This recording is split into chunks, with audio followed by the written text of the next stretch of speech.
I think the Kalamazoo PD, just like any police department, has to first of all take the data seriously, which oftentimes police departments don't. They'll get the data and they'll try to massage it or they'll try to justify it away. It really can't be justified, and it happens all over the country. So number one is accepting the truth of what the information says. The second thing is really committing to training officers on the impracticality and the unethicality of profiling, because it isn't just an injustice. It is certainly that. But it's also not good law enforcement. We know from the research that racial profiling actually doesn't work. It doesn't lower crime. In fact, it tends to overlook criminality in white communities or in middle class and above communities, focusing all the attention on certain groups and thereby sort of, I don't know, other things fly under the radar. You know, other people's criminality is ignored, whether that's drug use, whether that's drug dealing, domestic violence, other things.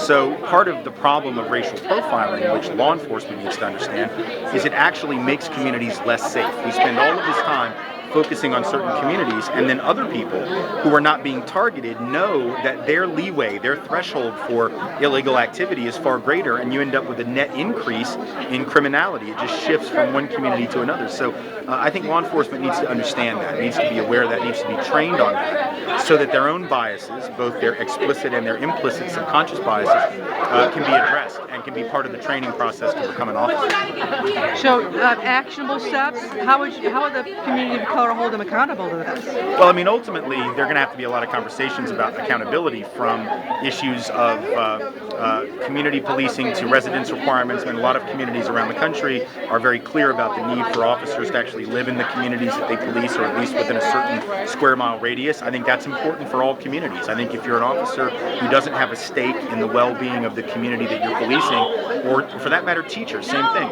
If you're teaching in a community but you don't live anywhere around it, I think the farther away you live from it, the easier it is to feel disconnected. So I think some conversations are going to have to be held about what we expect of those who police or who teach in certain communities. Do we expect them to live there? Do we expect them to spend more than just their 8-hour-a-day work shift there? And if not, what are the implications of that? I think that's a real conversation to have. I don't know how we'd resolve that. I'm not saying that you automatically impose a residency requirement, but I definitely think those kinds of conversations are important. Very briefly, I think we had a Republican governor, John Engler. Do you know John Engler? I think he passed a law that you didn't have to have residency requirements issues. I think the state Supreme Court upheld that. Right. So how do you begin to reverse that, and could that be part of your pulpit? Well, I mean, you have to reverse it by getting, legal representatives who are and elected representatives who feel differently. Obviously, if the court has upheld it, and that doesn't surprise me. Residency requirements have been found to be unnecessary in a lot of states, but I think we've got to really push for elected officials who will argue for that, not simply from the perspective of ethics, but also practicality. We're talking about practically, if you want to do the best job, I think there's enough evidence which suggests that having a stake in the well-being of that community, a direct stake, is going to be a better way to have that happen than if you live far away. And so again, I don't know any easy sort of silver bullet way to do it, but I feel like those are the kinds of conversations that we're going to have, and we're going to have to ensure that every law enforcement official or wannabe law enforcement official who comes through training and the academy or anything else to be a cop is expected to have training on subconscious implicit racial bias, subconscious implicit class bias, all these different biases, so that those things can be monitored from the very beginning of one's career in law enforcement. And if someone is unable to make real progress in addressing their own unconscious bias, they ought not be allowed to be officers. There are ways to monitor that. There are ways to test for it. There are ways to train for it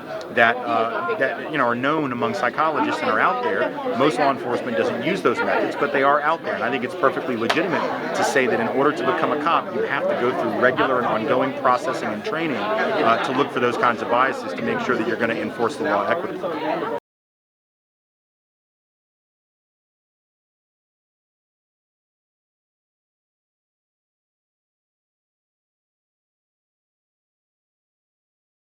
The good news, I think, and I think it is good news, is that probably 90% of the people who speak or write and whose readings are read and whose speeches are heard on college campuses about race are people of color. And I think that's as it should be. I think most of the lecturers, most of the readings in the classes are written by people of color. That's exactly as it should be. Just like in women's studies classes, and when we talk about issues of quote-unquote women's issues, most of the people whose writings are studied and most of the people who come and speak are women, which is exactly as it should be. But I think it is also important that men as men, when we talk about gender and sex, and white folks as white folks, when we talk about race, also see people who are either gender and sex or race similar to themselves, so that they begin to think about the potentiality of allyship. I think that if white folks are allowed to believe that race is just a black and brown issue because the only people they ever see talking about it or that they read writing about it are people of color, if men come to believe that sexism is just a women's issue because the only people that they see writing about it or speaking about it are women, it becomes easier for us because of racism, because of sexism, and just also because of, like, I guess, assumptions about what's normal and what's not, to assume that these aren't our issues. I think that's a very dangerous thing to allow dominant group members to continue to believe. And if it means that that white person gets turned on to thinking about race because they read or heard a white person, or if that man hears another man challenge sexism and that's the thing that sparks the interest, on the one hand that sucks. On the one hand it's horrible that it should require that for anybody. On the other hand, if that works for them, and if they then proceed to do what I know many do, which is then I'm going to go and I'm going to search out the works of people of color. I'm going to go to that next speaker who comes to talk about race who's probably going to be a person of color. Or if I'm a man, I'm going to start seeking out those women scholars who have written about issues of patriarchy, even if maybe it was Jackson Katz, a guy who got me interested in it the first time because he came and spoke at my school. But now I'm going to go read feminist authors, and I'm going to go read womanist authors, and I'm going to go read both white and women of color who've talked about patriarchy. If it sparks the interest and then people dig deeper, I would say that on balance, that's a good thing. It's unfortunate that it might require that, but I think, does it crowd out space or does it create more space? It could do either one. It's possible that it can crowd out. It's also possible that it extends space. It's also possible that it extends the demand for that literature, that it has people start to dig deeper in ways they wouldn't have. And so I think it's an open question that we want to discuss and we want to debate and we want to think deeply about. But I don't think it's as simple as saying so-and-so's presence crowds out this person's. It may on that one day, on that one night, in that one space, but if the students who I hear from and if the faculty and the staff that I hear from, and I'm talking now about people of color, I'm not talking about white folks, who I hear from who say, faculty who say, I've been teaching this material for years and it's always a struggle, it's still a struggle, but I had my class come and hear your speech and the next day we sat down and we talked about this stuff and it made it easier for me. On the one hand, that's awful and horrible and unfortunate and sick. On the other hand, if it made that person's job the next day easier and they're able to connect with students in a way that now they begin to hear it from that faculty of color, I can't think that that's a bad thing. On balance, I have to assume that that's positive. At least I would think that it's positive. The people from whom I've gained the most information, knowledge, wisdom, strength, passion, literary, in the terms of literature, James Baldwin without question. I think James Baldwin really spoke to white folks as directly as any person of color ever had and took a real interest in the souls of white folks, in a way that he really didn't have to, but he felt compelled to. So Baldwin for sure, W.E.B. Du Bois, who I mentioned in the talk, Ella Baker for sure, Angela Davis most certainly.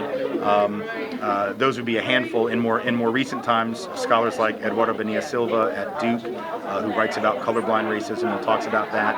A lot of other white scholars as well, but those would be some of the key people of color who historically, Malcolm X and others who have talked about these things.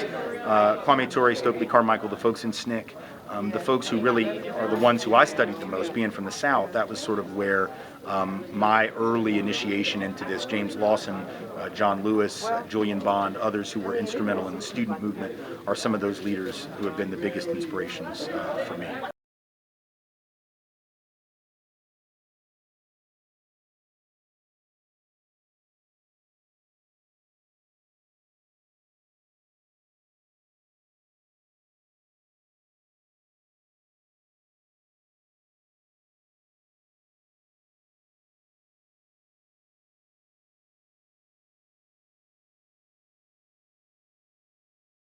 I've written 2 books that are critical of President Obama. The one actually before he was president, Between Barack and a Hard Place, I was writing at the time of the election. It's very critical of his approach on race, and Colorblind even more so. Colorblind is actually a direct critique of President then Obama's approach to race, what I call sort of post-racial liberalism, and I locate him in the middle of that tradition. as being a current expositor and exponent and proponent of it. So it's interesting whenever I'm accused of being an apologist for the White House when I've been very critical. I pick my arguments, though, with the White House, and I pick my arguments with the president. And I do this for the same reason that it's so helpful that Cornel West and Tavis Smiley don't. And here's what I mean by this. Cornel West and Tavis Smiley play a critical role in the tradition of black radicalism in holding other black people, in this case the President of the United States, to task. That is a long and admirable tradition within the black radical community. It is different, however, I believe this as a white anti-racist aspiring ally. When white people decide that we are going to be critical of peoples of color, I think we have to be a little more cautious for the following reason. When we criticize, and I'm very critical of tons of things that the president has done, but if I publicly say, for instance, that the president is a liar, even though I think there are things about which he's been dishonest, if I publicly say that he's a murderer because he drone kills people around the world, which is true, he's doing that just as his predecessor did. If I say that he is, as some white leftists have said, he's a thug and a criminal and a liar and a this, that, and the other, these are all terms and concepts that play into very deeply held stereotypes. And I'm afraid as a white person that if I go after a man of color and use that kind of phraseology, use that kind of argument, as opposed to criticizing his policies, which I've done repeatedly, then I think that I'm falling into a very easy, comfortable trap that white radicals often fall into, where it's like, I'm going to be more radical than that guy, when in fact, it's a totally different dynamic. And so I'm critical of the president. I don't apologize for anything the president does, but I've always said, and I said this back when Clinton was president, I think I probably said it when George Bush the first was president, I probably even said it when Reagan was president, that it's never about the president, in my estimation.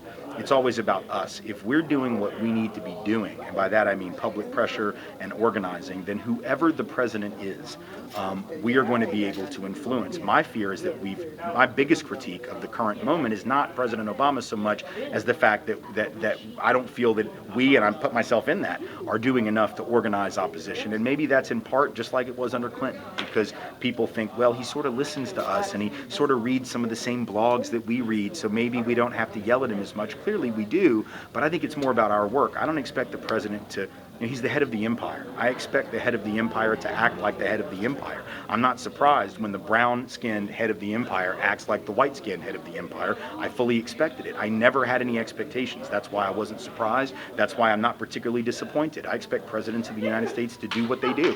What I expect is, however, that we will be organizing for social change much more deliberately than we are. And I just think I'm glad that Cornel West and Tavis Smiley are saying what they're saying about the president. I'm not critical of them for doing so at all. I think that's what they need to be doing. But I think that for me to do it takes away from my responsibility, which is to focus on whiteness and white folks and white supremacy. And I think if I deviate from that and focus all my attention on the man of color, it easily gets interpreted as, oh, that white guy's trying to be more radical than thou, and he's trying to out radical or out left the left or something. I just don't think it's healthy. So I pick my fights. I take my shots where I can. All of the book Colorblind was doing that.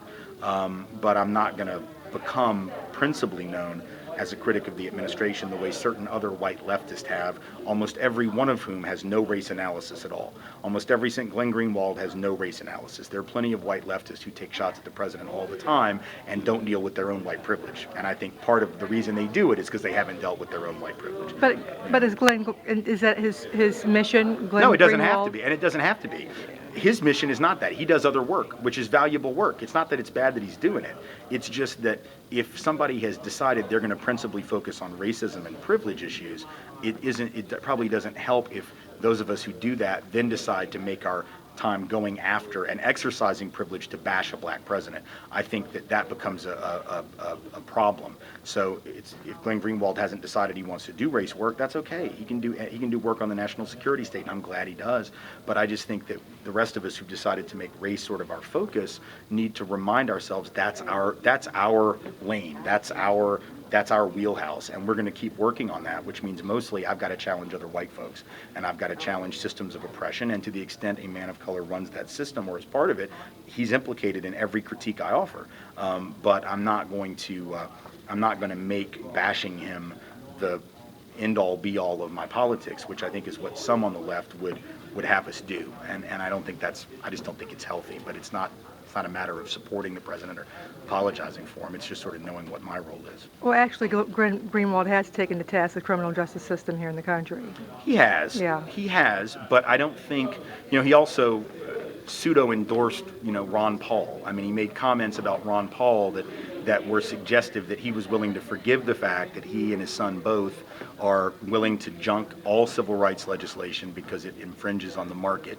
I think any white person who would endorse in any way someone like Ron Paul is someone who's pretty cavalier about race. So yes, he has a civil libertarian perspective on the criminal justice system, which is fine. I don't think that's the same as an analysis around privilege. I certainly don't think it's the same as an analysis. I mean, even with his interactions with Ed Snowden, this idea that somehow being spied on is new. This idea that being spied on is something that we now ought to be incensed by. Well, some of us have been incensed by it for decades, and we've known about it. It seems like white people are waking up to the fact that the government actually spies on them, when people of color have unfortunately been subjected to that for generations and are not particularly shocked by anything Ed Snowden says or Glenn Greenwald says. I don't think Ed Snowden taught any black people about government oppression. I don't think that Glenn Greenwald has taught a single Native American about government oppression. I could be wrong, but I doubt that they are seen as the same kind of heroic figures or uniquely heroic figures among the black left. Even though I can praise them too, I think they've done a service to the country. I don't have anything against them. I think what they've done is fine, but I just don't think it's revelatory that the government spies on you. And so I think Glenn's motive, Ed Snowden's motive, I don't know what their motive is, but I don't know of them having made their own issues, racial privilege as a systemic problem or their own privilege, part of the analysis here. And I think that doesn't mean that they're bad people. I'm glad they're doing what they're doing. I'm just saying that I think that gives them a little bit more leeway, and if they want to take that leeway to criticize the president, they should. But for those of us who've said our main issues are racism and white privilege and white supremacy, if I then decide to go off and spend all this time bashing this black president, I think that opens me up, understandably so, to a critique of trying to be more radical than now, and I don't think that helps the movement. I think I try to stay focused on what I stay focused on, and when the president gave that race speech in Philadelphia, I slammed it. I slammed it in my book. I was specifically critical of it. When he made his comments after Henry Louis Gates, I called them weak. I said that publicly. I said that they weren't adequate to the task. I've been very consistent about critiquing the president around those issues where I focus, which is around race, and saying that I don't think there's a good excuse for him not engaging race. And I've said it in 275 pages in the book Colorblind. That's what that whole book is a criticism of post-racial liberalism, of which his presidency is part. I'm not sure what else I'm supposed to do unless people would want me to write a book now about drone killings, which is not my area of expertise, or write a book about some other policy that I'm not qualified to write about, that is not my focus. I've written a book about race critical of the president. At that point, I don't know how one can read that book and suggest that I'm an apologist for the president. And anyone who has read the book probably wouldn't say that, and those who would say it almost invariably haven't read it, because it just isn't that at all. And so much so that Tavis Smiley had me on his television show and talked about that very fact, that he liked it for that reason. So I don't know. I don't know what the expectation is. What we're supposed to do. Okay, so we're gonna just let